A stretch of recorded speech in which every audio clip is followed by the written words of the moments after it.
Il y a encore une sarcelle d'hiver. Un canard souché, un agneau. Eh bien, bonjour, professeur de Sadler. Vous êtes enseignant à l'Université de Saint-Louis et aujourd'hui, j'ai le plaisir de vous interviewer sur la conservation des espèces migratrices. Et nous nous retrouvons ici, au milieu d'une réserve naturelle de 1400 hectares, qui est également un site Natura 2000, et apparemment d'une très grande richesse ornithologique. Ça vole un peu partout, là, autour de nous. Est-ce que vous pourriez nous en dire un peu plus sur le statut de certaines espèces d'oiseaux aujourd'hui ? Oui, nous nous trouvons en face d'un grand groupe de canards. Il y a du pilet, du souchet, du chipot, des sarcelles d'hiver. Mais ce qui est remarquable, c'est la présence à cette époque-ci des canards siffleurs qui remontent vers la Russie, vers la Scandinavie. Donc c'est un canard de taille moyenne avec une tête très arrondie, comme on le voit, qui niche dans la taïga. L'état de conservation de cette espèce est favorable. La population du nord-ouest de l'Europe compte environ 750 000 individus. Et on a compté à la fin janvier 5 871 individus dans la réserve, ce qui souligne l'importance. Alors plus loin, là-bas, on a un groupe d'oies. En fait, on trouve trois espèces. La plus commune est l'oie cendrée, qui niche dans des zones lacustres, ici dans le polders aux Pays-Bas, qui est une espèce relativement commune. La population du nord-ouest de l'Europe comptait environ 120 000 individus dans les années 80. Maintenant, elle a dépassé le million, donc elle est 8 fois plus importante qu'il y a 40 ans, ce qui montre à nouveau le succès des mesures de conservation qui ont été entreprises depuis le début des années 70. Alors, ce qui est plus intéressant, c'est l'oie rieuse, qui est une oie de taille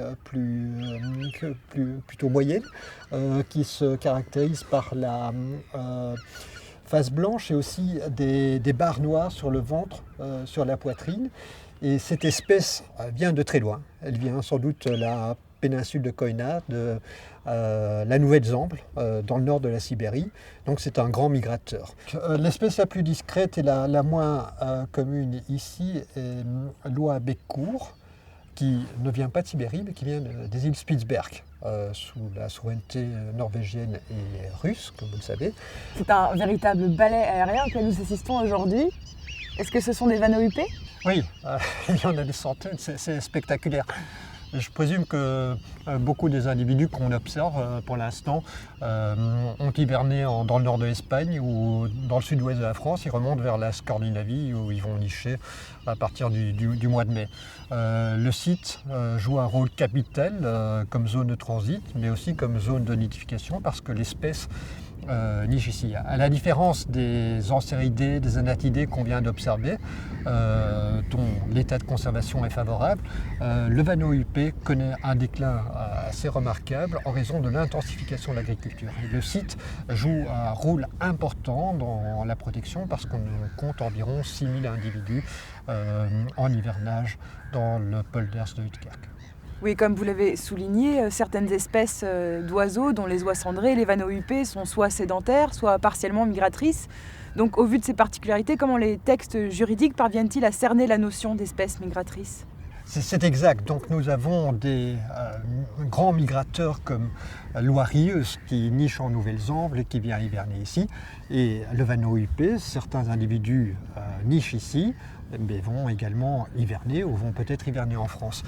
Et à cet égard, je dois mentionner la Convention de Bonn sur la protection des espèces migratrices, qui est une convention multilatérale qui a retenu une définition très large de la notion d'espèce migratrice qui couvre l'ensemble de la population d'une espèce ou des parties de la population d'une espèce qui va traverser des frontières de manière cyclique et prévisible. Et donc cette définition très large a permis aux auteurs de la Convention de reprendre, par exemple à l'annexe 1, des espèces comme l'éléphant d'Afrique ou le gorille qui vont migrer d'un état à un autre, éventuellement sur des distances relativement courtes de quelques dizaines de kilomètres. Et donc, quels sont les enjeux de la conservation de ces espèces migratrices ?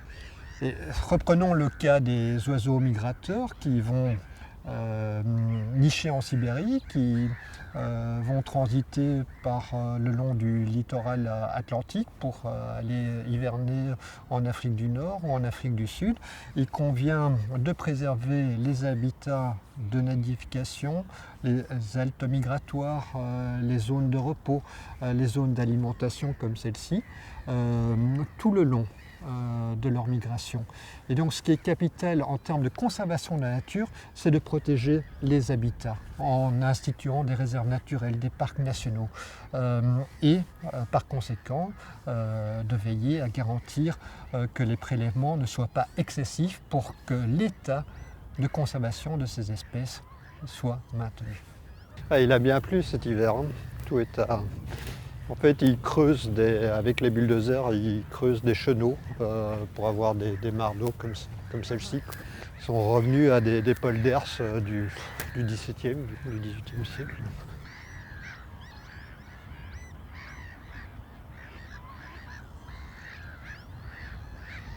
Les oies hivernaient là-bas à environ 15 km à vol d'oiseau auparavant, à Dannes.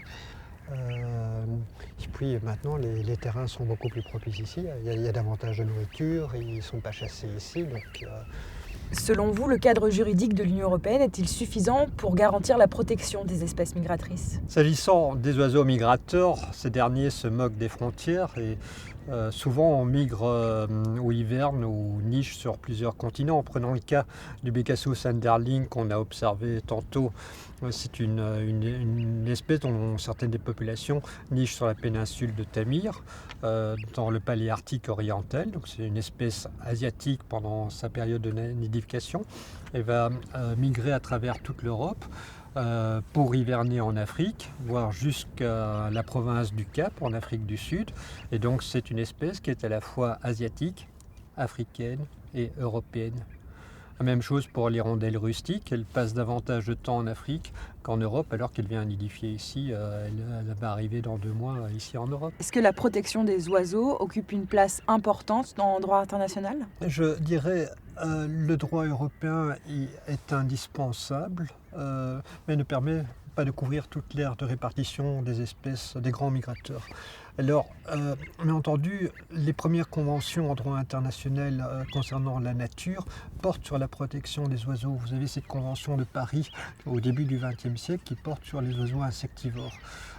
Si on examine la convention de Ramsar sur la protection des zones humides ou la convention de Berne sur la protection de la nature en Europe, les dispositions consacrent un grand intérêt à l'égard de la vie-faune sauvage. Et voir dans le droit de l'Union européenne, la première directive environnementale a été consacrée en 1979 à la protection des oiseaux. Il a fallu attendre 1992 pour que la directive sur les habitats qui couvre d'autres classes de vertébrés soit adoptée par le législateur de l'Union européenne. Donc assurément, la vie-faune occupe une place centrale dans l'évolution du droit international de l'environnement. Je sais que la Convention de Bonn est consacrée à l'ensemble des espèces migratrices, mais est-ce qu'elle réserve une place particulière à la vie-faune ? Est-ce que vous pourriez nous dire un mot de plus là-dessus ? La Convention de Bonn a été adoptée en 1979 dans le cadre des Nations Unies. C'est une convention multilatérale qui a été signée et ratifiée par des États africains, asiatiques, américains, européens. Il y a actuellement 132 parties. L'Union européenne et ses 27 États membres sont partis à cette convention. C'est un accord mixte au sens du droit de l'Union européenne. L'objectif principal de cet accord international est de garantir que les oiseaux migrateurs, les mammifères migrateurs ou les poissons, les grands mammifères marins migrateurs ne soient pas mis en danger. Et la Convention de Bonn adopte une approche binaire, à savoir reposant sur une classification. Les espèces reprises à l'annexe 1, à savoir le phoque-moine, le gorille, pour les oiseaux, la bernache à courroux, font l'objet d'une protection quasiment absolue. Donc les prélèvements sont interdits. En revanche, les espèces de l'annexe 2, qui comprennent notamment la spatule ou la cigogne noire, dont l'état de conservation est défavorable, doivent être protégés tout en maintenant des prélèvements, mais les prélèvements doivent être réglementés en vue de maintenir l'état de conservation. Est-ce un système pyramidal qui est mis en place par les auteurs et les autrices de cette convention? La convention de Bonn s'apparente à une convention parapluie qui prévoit précisément un système arborescent pyramidal qui va conduire les parties ou certaines des parties à conclure tantôt des accords contraignants, tantôt des actes de droit international non contraignants comme des plans d'action ou des mémorandums d'entente. Alors, parmi les accords contraignants qui ont été conclus par certaines des parties, on pourrait citer la Convention sur la protection des phoques de la mer de Wadden, qui se trouve à la fois aux Pays-Bas, au Danemark et en Allemagne, l'accord de La Haye de 1995 sur la protection des oiseaux d'eau migrateurs d'Eurasie et d'Afrique. Eh bien, puisque nous nous trouvons aujourd'hui dans une grande réserve ornithologique où hivernent ou bien s'arrêtent d'autres espèces migratrices, est-ce que vous pourriez nous parler un peu plus de la Convention de La Haye du 16 juin 1995 ? Oui, cet accord de La Haye du 16 juin 1995 n'est pas un protocole de la Convention de Bonn de 1979, c'est un instrument juridique à part.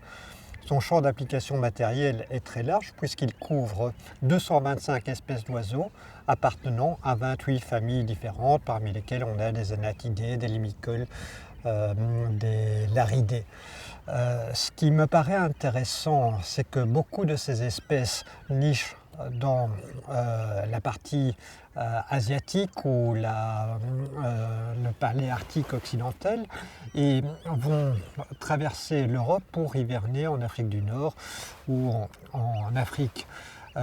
Et par conséquent, le champ d'application territoriale de l'accord est extrêmement large. Il couvre a priori 119 États qui vont du Canada. Le Canada, pourquoi? Parce que vous avez une espèce comme le Bécassos qui niche dans le nord-est du Canada, qui va traverser l'Atlantique pour aller hiverner dans le banc d'Orguin en Mauritanie. Incroyable, n'est-ce pas? Et donc il convient de conserver les zones de nidification, tout comme les haltes migratoires, les zones de nourrissage, ainsi que les aires d'hivernage pour ces 225 espèces. Ainsi, c'est un vaste programme de développement qui est appelé, puisque nous avons d'un côté des États en voie de développement comme les États africains et des États d'Eurasie qui sont nettement plus développés. Et donc, le véritable enjeu, c'est de constituer un réseau de parcs nationaux, de réserves naturelles pour garantir la conservation de ces espèces. Jusqu'à présent, 82 États sont partis à l'accord, dont 44 États d'Eurasie et 38 États africains, ce qui constitue un véritable succès. L'accord de La Haye souscrit à une gestion unitaire, rationnelle et écologique des espèces migratrices. Elle repose principalement sur une approche duale, avec d'une part l'obligation de protéger intégralement, c'est-à-dire d'interdire les prélèvements des espèces les plus menacées, et d'autre part de réglementer les prélèvements des espèces qui sont moins menacées en vue de maintenir un état de conservation favorable. À cela, il faut ajouter un plan d'action qui est juridiquement contraignant, qui détermine les mesures que les parties doivent prendre en matière de conservation des espèces et de leur habitat, de la gestion des activités humaines, de la poursuite de la recherche scientifique, de la surveillance, de l'éducation des populations. Des méthodes comme les prélèvements, les collets, les gluaux doivent être réglementées par les États. Il est prévu notamment l'interdiction de l'utilisation des munitions au plomb. Enfin, un plan stratégique a été adopté par les parties. On a affaire actuellement au second plan stratégique pour la période 2019-2027 qui prévoit toute une série d'objectifs à atteindre pour les espèces considérées. Est-ce que l'accord de La Haye, après 25 ans d'application, conduit à une amélioration ? Et en parcourant le dernier plan stratégique, il apparaît que 65% des espèces d'oiseaux d'eau couvertes par l'accord, donc parmi les 225 espèces, se trouvent actuellement dans un état de conservation favorable. Donc la situation est nettement meilleure que pour les oiseaux insectivores ou pour les oiseaux nichant dans les milieux agricoles. Vous venez d'évoquer la possibilité de maintenir des prélèvements. Et comme vous le savez, j'imagine, la chasse est fort prisée et je présume qu'elle a une incidence négative sur l'état de conservation des espèces gibier. Est-ce que l'accord réglemente les pratiques cynégétiques ? L'accord le fait de manière assez maladroite en invitant les parties à s'efforcer de réglementer les prélèvements et d'interdire la chasse pendant la période de reproduction, de nidification et la période de migration prénuptiale. En revanche, la directive sur la protection des oiseaux est beaucoup plus précise sur ce point parce qu'elle interdit la chasse à la fois pendant la période de nidification et pendant la période prénuptiale. Et la Cour de justice a été appelée à trancher une série de différends, notamment en rapport avec la poursuite de la chasse jusqu'au mois de mars. Certains États prétextant que la fermeture de la chasse devait avoir lieu au milieu du pic migratoire. La Cour de justice a adopté une approche de précaution en estimant qu'il fallait arrêter la chasse dès que les premiers oiseaux migrateurs repartaient pour le nord. Et je me demandais si l'accord de La Haye du 16 juin 1995 prévoyait la création d'un réseau d'aires protégées. Non, pas comme tel. L'accord invite les parties à fournir des efforts pour conserver des habitats, mais sans donner aucune précision quant à la marche à suivre, quant à la méthode à appliquer, quant au nombre d'hectares ou de kilomètres carrés à protéger. En revanche, la directive sur la protection des oiseaux de 2010 et la directive sur la conservation des habitats prescrit une véritable méthode. Les habitats et les zones de protection spéciale pour les oiseaux doivent être classés en fonction de critères scientifiques.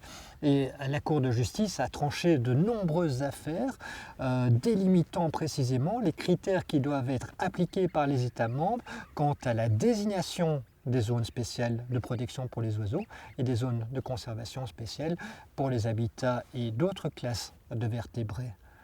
Et donc là, la marche à suivre est clairement dictée. Est-ce que vous pourriez nous résumer en 2 mots les principales causes de la diminution des populations des oiseaux migrateurs ? Malheureusement, elles sont nombreuses.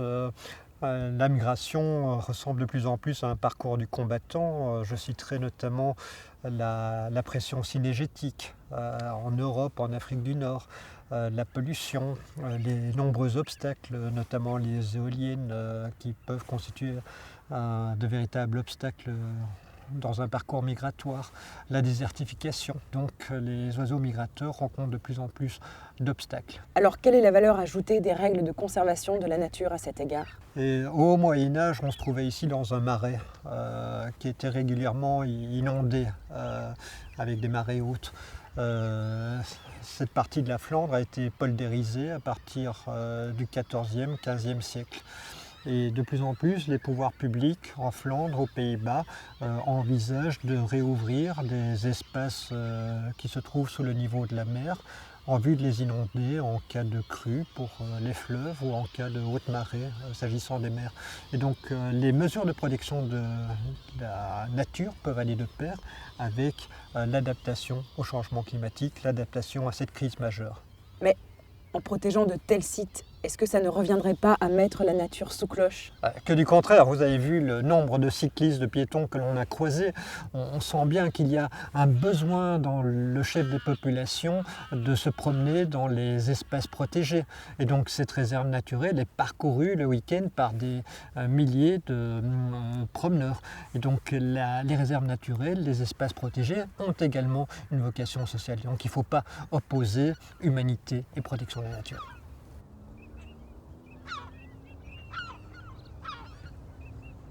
J'ai le plaisir d'interviewer le conservateur de la réserve naturelle, M. Dirk Content.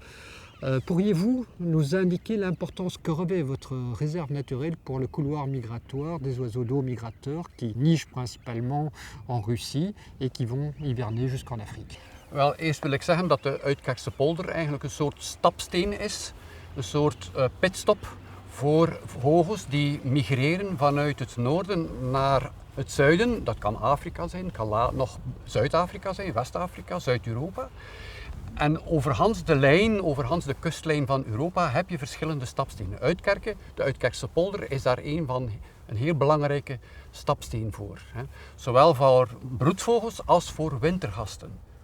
Bijvoorbeeld, hier broeden ongeveer 200 koppels gruto, die hier broeden, maar die dan gaan overwinteren in West-Afrika, in Mauritanië of in Senegal. Hè. Dat zijn zo de plaatsen waar ze gaan overwinteren. Maar daarnaast hebben we nog andere soorten als de zomertaling bijvoorbeeld. Andere steltlopers die dan verder migreren naar het noorden. Ik denk aan zwarte ruiter, groenpootruiter, dergelijke soorten. Die komen hier, gaan rusten, gaan hier voedsel gaan verzamelen om dan in tip-top vorm aanwezig te kunnen zijn op hun broedgebieden. Donc, vous avez la chance de gérer une réserve de 1400 hectares qui est entourée de terrains agricoles. Cette réserve, sa gestion fait face à de nombreux défis et je suppose que les mesures de conservation réclament des fonds publics relativement importants. Pourriez-vous nous indiquer quels fonds avez-vous pu obtenir des autorités publiques? We hebben het geluk gehad om met de Uitkersenpolder 3 keer een LIFE project binnen te halen. Met steun, dus een steun vanuit Europa, ook steun vanuit de Vlaamse regering om hier inrichtingswerken te doen, waarbij we, zoals je hier achter ons ziet, meer water hebben kunnen ophouden, plasdrassituaties hebben kunnen ontwikkelen, om die vogels hier geschikte broedplaatsen om geschikte broedplaatsen te creëren, maar ook om plekken te zorgen dat ze kunnen rusten en dat ze kunnen voedsel zoeken. Dat water is van ontzettend groot belang om aan hun voedsel te geraken. Dus die LIFE-projecten waren ontzettend belangrijk. Zonder die LIFE-projecten gingen we dat nooit hebben kunnen realiseren. Nous avons évoqué tout au cours de l'interview l'importance que revêtent certains instruments juridiques tels que la directive sur la protection des oiseaux. Donc je présume que cette réserve naturelle a fait l'objet de classements en vertu de différents actes internationaux. Quels sont-ils? Dat is inderdaad klopt. Dat is een Natura 2000 gebied, beschermd door zowel internationale als nationale wetgeving. Vogelrichtlijngebied, habitatrichtlijn. Maar dit is ook op het gewestplan beschermd als reservaatsgebied. Daarnaast, we krijgen subsidies om terreinen aan te kopen, maar daarnaast krijgen we ook subsidies om het gebied te gaan vernatten. Zeker nu met het oog op de klimaatverandering, waarbij wij veel meer drogere voorjaren kennen. 4-5 jaar achtereen hebben we al ontzettende droge voorjaren gekend. En met die subsidies, dit jaar hebben we €100.000 om een vernattingsproject op te zetten waarbij we water kunnen ophouden, opstuwen, zodanig dat die vogels aan een voedsel kunnen geraken en 2, dat ze geschikte locaties hebben om te nestelen, om uit te rusten.